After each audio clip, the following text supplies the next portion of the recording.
Berikutnya adalah apa yang membedakan orang yang berkepribadian dengan orang yang kurang berkepribadian. Hal ini bisa dilihat dari impressiveness atau bagaimana membuat kesan seseorang. Orang yang berkepribadian biasanya lebih mengesankan dibanding orang yang kurang berkepribadian. Impressiveness ini adalah terwujud melalui pembicaraan dan tindakan. Impressiveness terwujud melalui pembicaraan dan tindakan. Jadi seseorang akan terlihat atau akan memberikan kesan manakala dia melakukan pembicaraan, manakala dia bersikap dan bertindak. Secara umum, kepribadian manusia dapat dikategorikan dalam 4 kategori.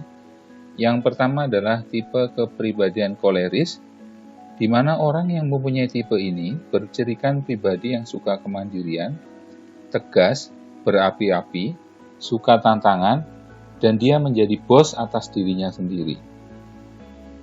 Tipe kepribadian sanguinis. Orang yang mempunyai tipe ini bercirikan suka dengan hal praktis, happy, dan ceria selalu. Suka kejutan, suka sekali dengan kegiatan sosial dan bersenang-senang. Tipe kepribadian flegmatis. Pribadi bertipe ini bercirikan suka bekerja sama, menghindari konflik, tidak suka perubahan mendadak, teman bicara yang enak, dan selalu menyukai hal-hal yang pasti. Keempat, tipe kepribadian melankolis. Tipe ini bercirikan suka dengan hal yang detail, suka menyimpan kemarahan, perfeksionis atau selalu ingin tampil sempurna, suka instruksi yang jelas, dan melakukan kegiatan rutin yang sangat disukai. Ciri-ciri orang berkarakter. Orang yang kita sebut berkarakter atau berakhlak baik, itu adalah orang yang baik hati, baik pikir, dan baik laku. Karakter atau akhlak adalah kemampuan seseorang untuk mengendalikan perasaan, pikiran, dan perbuatannya. Orang yang berakhlak baik cenderung berperilaku taat, nilai secara cerdas dan ikhlas.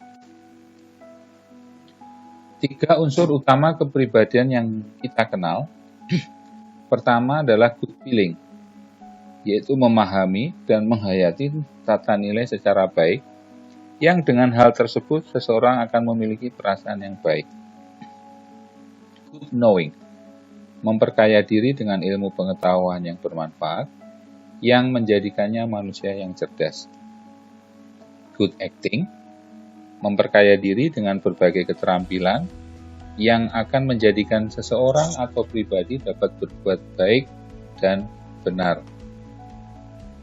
Teori pembentukan karakter. Determinis genetis adalah teori yang mengatakan pada dasarnya kakek neneklah yang berbuat begitu kepada cucunya, sehingga sifat ini diteruskan dari generasi ke generasi berikutnya, dan sampai saat ini kita mewarisinya. Teori yang kedua mengatakan adalah determinis statis. Teori ini mengatakan pada dasarnya orang tualah yang berbuat begitu kepada anaknya. Pengalaman masa anak-anak pada dasarnya membentuk kecenderungan pribadi dan susunan karakter kita. Yang ketiga, teori pembentukan karakter adalah determinis lingkungan. Teori ini mengatakan pada dasarnya seseorang atau sesuatu di lingkungan kita bertanggung jawab atas sesuatu atau situasi yang terjadi pada diri kita. Metode pembentukan karakter. Metode pembentukan karakter berkaitan langsung dengan tahapan perkembangannya. Tahapan tersebut terbagi dalam 3 tahapan. Yang pertama, tahapan karakter lahiriah atau karakter anak-anak. Pada tahapan ini, metode yang digunakan untuk pengarahan adalah memberi pengarahan, pembiasaan, keteladanan, penguatan, dan pelemahan atau hukuman, serta indoktrinasi. Tahapan yang kedua adalah tahapan karakter berkesadaran pada usia karakter remaja.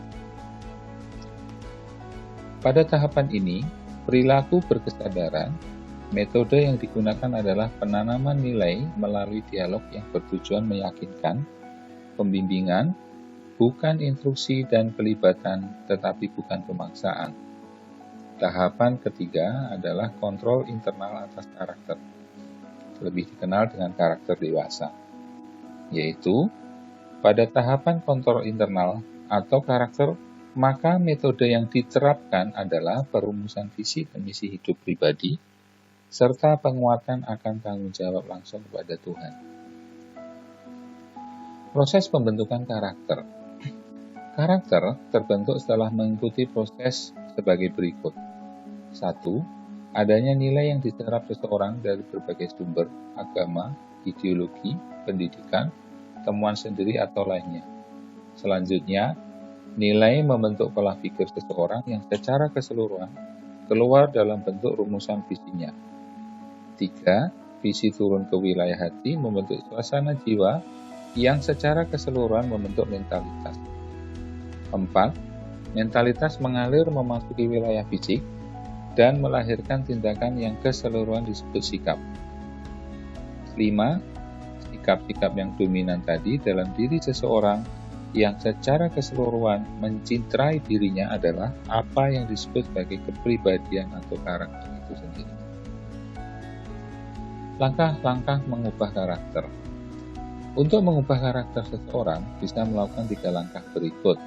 1. Melakukan perbaikan dan pengembangan cara berpikir yang kemudian disebut terapi kognitif, di mana pikiran menjadi akar dari karakter seseorang. 2. Melakukan perbaikan dan pengembangan cara merasa yang disebut dengan terapi mental, karena mental adalah batang karakter yang menjadi sumber tenaga jiwa seseorang. Ketiga, langkah terakhir, melakukan perbaikan dan pengembangan pada cara bertindak pribadi tadi yang disebut dengan terapi fisik. Terapi ini mendorong fisik menjadi pelaksana dari arahan akal dan jiwa. Hal-hal yang perlu diperhatikan dalam membentuk karakter. 1. Pembiasaan tingkah laku sopan. 2. Kebersihan, kerapian, dan ketertiban. 3. Kejujuran. 4. Disiplin. Proses pembentukan karakter tidak dapat dilakukan secara instan, perlu proses dan waktu yang panjang. Tidak bisa dilakukan sekali saja, melainkan harus diterapkan secara terus-menerus kontinu. Pembentukan karakter juga harus dilakukan sejak dini, agar mudah tertanam dalam memorinya sehingga menjadi kebiasaan. Pembentukan karakter bukan hanya kewajiban keluarga, melainkan juga masyarakat harus berperan aktif sebagai kontrol sosial. Pokok-pokok dalam pembentukan karakter. 1. Karakter building is never ending process. Artinya, bisa dipastikan bahwa membentuk karakter bukan merupakan proses yang mudah, sebab perlu waktu, kesabaran, pola dalam membentuk kualitas karakter yang diinginkan. 2. Karakter itu adalah siapa sebenarnya Anda.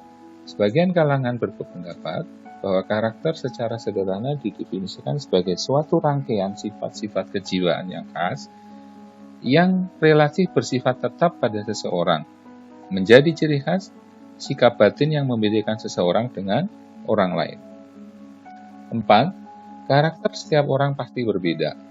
Kualitas karakter Anda ditentukan oleh pilihan Anda terhadap banyak hal seperti antara kebaikan dan keburukan, antara salah dan benar, antara boleh dan tidak, antara positif dan negatif, antara yang adil dan zalim. 5. Kualitas karakter Anda ditentukan oleh pilihan Anda. 6. Karakter menentukan masa depan bangsa. Itulah pokok-pokok dalam pembentukan karakter.